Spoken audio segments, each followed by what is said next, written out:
Hi everyone, I'm going to show you how I made the next house in my Halloween town that I'm making obviously for Halloween. First of all, I've got Winnie's cottage that I made like about a year or so ago, and then I've got the other haunted house which you saw a video of recently. That's number 13 Halloween Avenue, and this one is number 14 Halloween Avenue. And what I'm doing is, first of all, taking some plastic bottles, and I've cut it, well, a plastic bottle, and I've cut it up and arranged it so it looks a bit crooked and a bit of an odd shape. And then what I'm doing now is hot gluing it together to make sure it stays in place. Just be careful when hot gluing it together, because if your glue gun gets very hot, it will melt the bottle. So you do have to be careful with that. So I had to work quite quickly before my hot glue gun got too hot.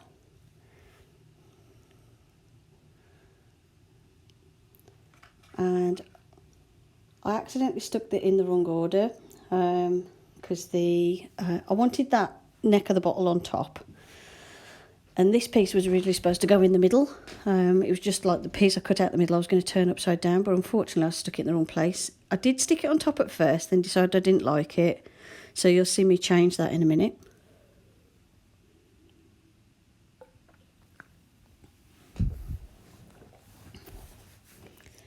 Luckily, when the glue gun's not warmed up very much, it is possible to actually take off bits you've just glued on if you're quick. So in the end I turned it upside down and stuck it at the bottom because I wanted a nice crooked house shape. And then put extra glue on the inside just to reinforce it. And the main reason to use the bottle is A, you've got a hollow space inside later on that you can put lights in. But also B, it works as an armature for the clay, save you using so much clay, because obviously if you try to do something like this out of solid clay, A, it'll be heavy, and B, it'll take about 1,000,000 years to dry. Whereas by doing it this way, you don't have to use as much clay, so it will dry quicker.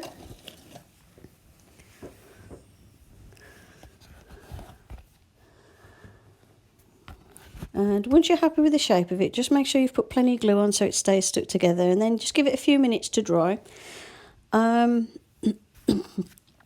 When applying the clay over the top, it can sometimes slip. So one little tip is just very lightly put a very thin layer of hot glue over the whole thing just to add texture, and I find the clay sticks better. I didn't do it for this one, but I found the areas that had got a bit of glue on the outside, the clay stuck a lot better. It had more grip to it, so that might be something worth trying. I did originally mark out where the windows and stuff were going to go with hot glue, but in the end I decided this was too fiddly to go over with the clay.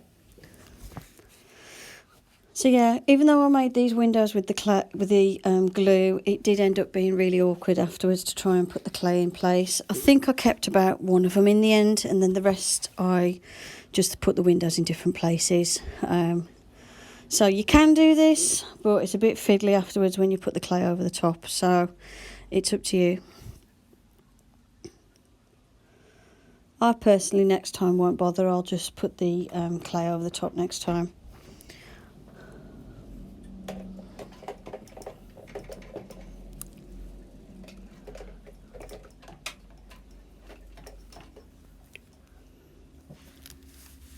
But as you can see, you can use the hot glue gun to draw details on and to add texture and stuff.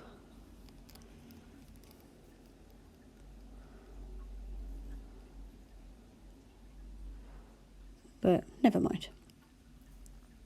I did draw the door on as well, but I didn't use that in the end. And then once the whole thing's dry, I say dry, once the whole thing's cooled down, then what you need is a good quality paper clay. I've just got some that I found at Hobbycraft, to be fair. just use whatever you can find. You want one that's, you don't want it doesn't want to be too runny, but it doesn't want to be too dry either. The one I used is like the Das one, which my packets might have dried out a bit because I've had them a while, but it was a bit dry. But basically paper clay is the way to go, because it's like, any air drying clay is what you're looking for, which tends to be paper clay, because it'll dry, and it goes quite light when it's dry, and it's still sturdy enough to hold the shapes and everything. As you can see, my clay was a bit on the dry side. Once you cover the whole thing in clay, then it's time to add the details. So what I did is I took small snakes of clay and put them around the window shapes that I'd created, and then went through with my clay tool to add texture to them.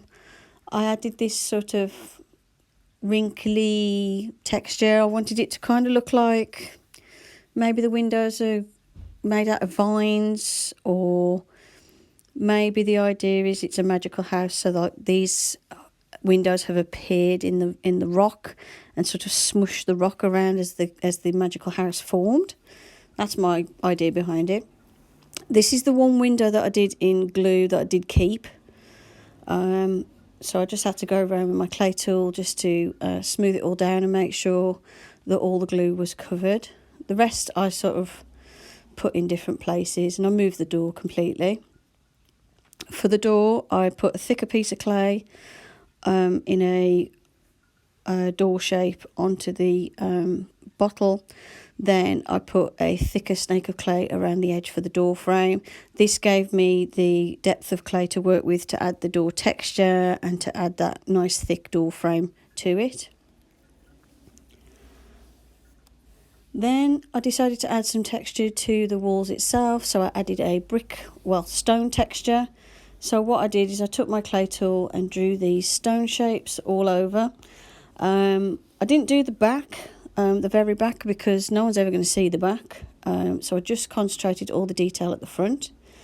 Then I painted the whole thing black, and then just before the paint dried, I used a baby wipe to wipe off the paint from the the top surfaces, so it gave it this sort of stony kind of colour, so it's like a wash over the top of the clay to give it like a sort of grey stony type of colour, but then in the recesses it was still black. Then it was time to make the roof, and for that I made a rough kind of cone shape out of cardboard. As you can see, it would be a cone shape if it had the pointy top, but I wanted a flat top to the very tip.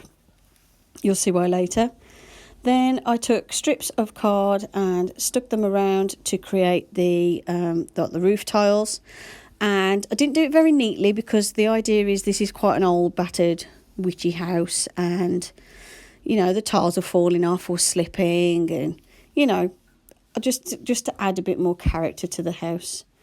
Because the idea is it's quite an old house, and if it was just left to its own devices, it would collapse, but it's held together by magic. So I went round going over with these strips of card. This is just some cardboard, like box packaging off, I think it was off a pizza or something. Any thin card, like cereal box card, will do the job for this.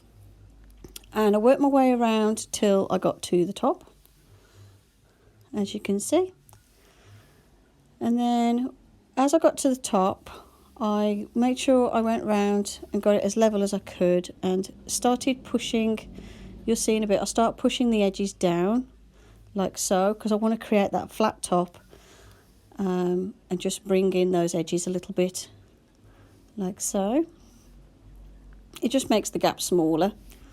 And then I stuck a piece on top and put plenty of hot glue in place because I wanted to create that sort of flat area at the top of the roof.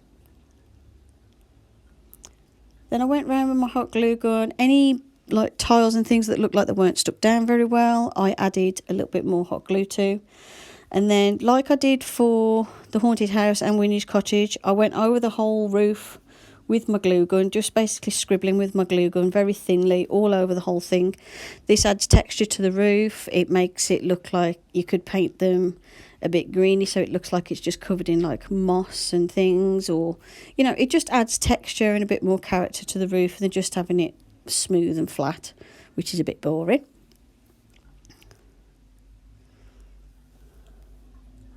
Then I rolled up a small piece of card, only about 2 centimetres high, and stuck that on top for the chimney, which is why I wanted the roof to be fairly flat, just to make my life easier sticking the chimney on.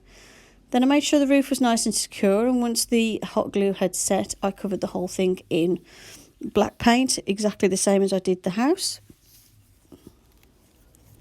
And the only thing with this is obviously you've got to make sure you're getting all those little recesses and little gaps, because obviously there's a lot of little cracks and crevices which the paint can miss.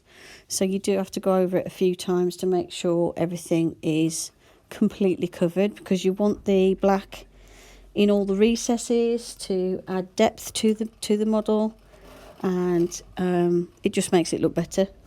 Whereas if you've got the cardboard showing through, it makes it pretty obvious it's made out of cardboard.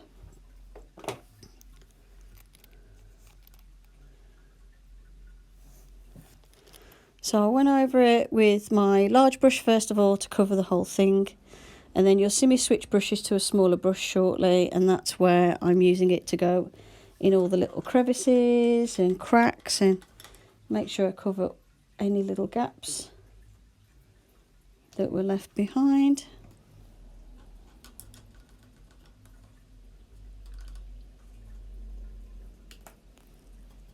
So there you go, I'm using my thin brush, my little red one, and just going through all the gaps, making sure I've covered everything.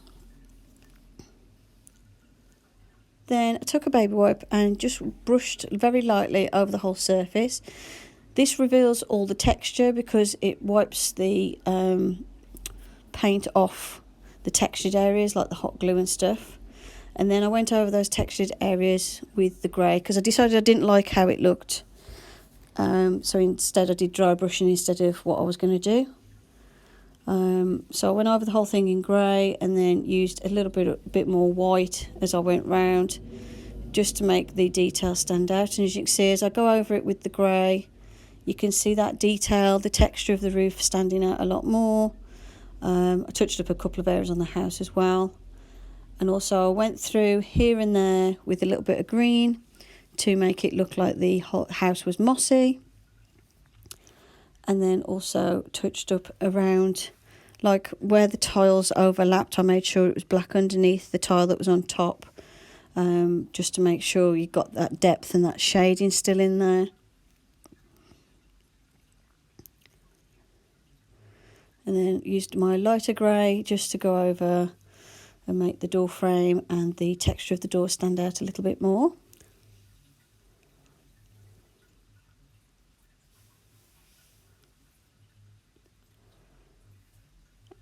And I also touched up any areas I'd missed on the house. And here and there on the house I did add a little bit of green for moss as well.